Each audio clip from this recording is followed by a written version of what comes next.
Today I'm going to show you how to use iServe. To use the iServe you'll need a four-digit PIN number. So I'm going to type in mine. As you can see, I'm now into the iServe. The bottom bit here we've got the food menu, which is in purple, and then right at the bottom here we've then got in blue the drink menu. At the top we've then got food mods, and right at the bottom where your drinks are you've then got drink mods.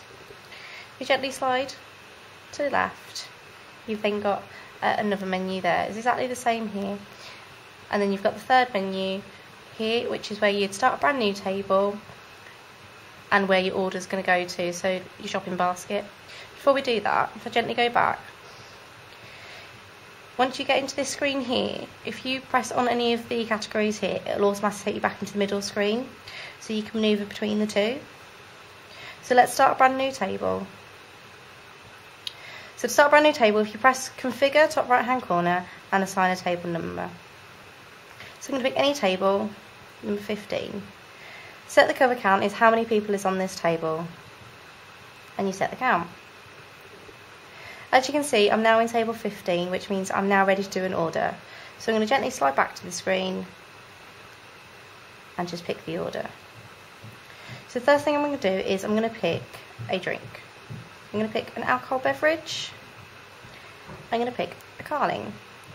First time you sell an alcohol beverage on the table, it will ask you if the guest is over 18 and it will give you the date of birth. You then got the choice of how you want that beverage, so I'm going to go for a pint shandy. Now I'd like half a Carling. However, if I press the button, it will automatically play as the pint. So what you need to do is just hold down the button and it will then give you the choice of how you want that beverage again. So I'm going to go with a pint cordial. If I go into the basket, a shopping basket top right hand corner here,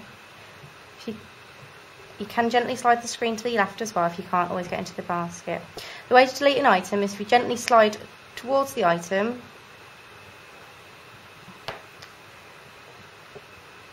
and it'll bring up a delete button. If you don't want that item, you just hit on the delete button.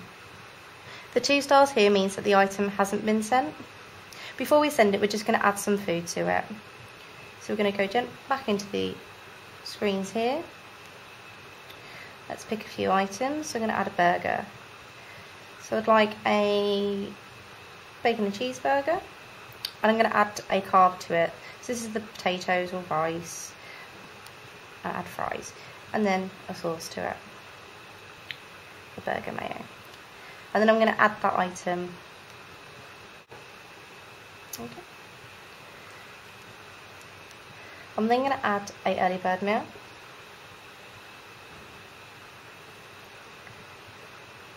And as you can see, it's then gone into my basket. If you click into your basket,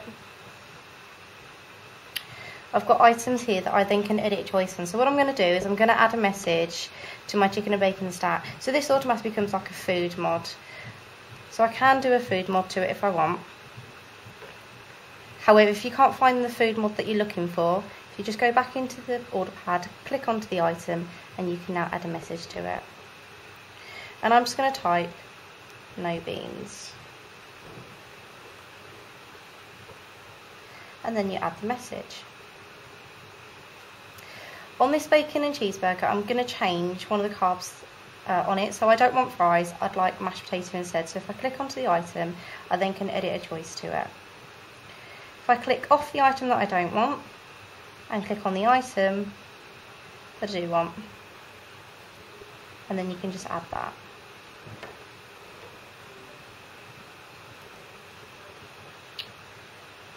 So as I've got all those items in there, I'm now going to send the order.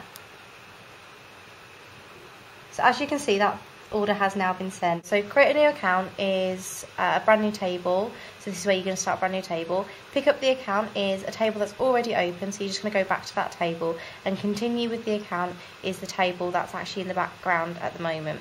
So what we're going to do is we're going to just press create a new account. So remember, creating a new account, you would then go to configure and then you'd pick your table number. However, if you do need to pick up a table that's already open, you're just going to slide back to the very first screen and press pick up the account. So as you can see at the bottom here, it's highlighted my accounts. So these are your tables that you've started, and if you click on browse down here, it's then these are the tables that are in your restaurant at the moment, and including your tables will be in there as well. So this gives you the facility to go pass over tables and put on orders for other team members. So I'm just going to go back to my accounts.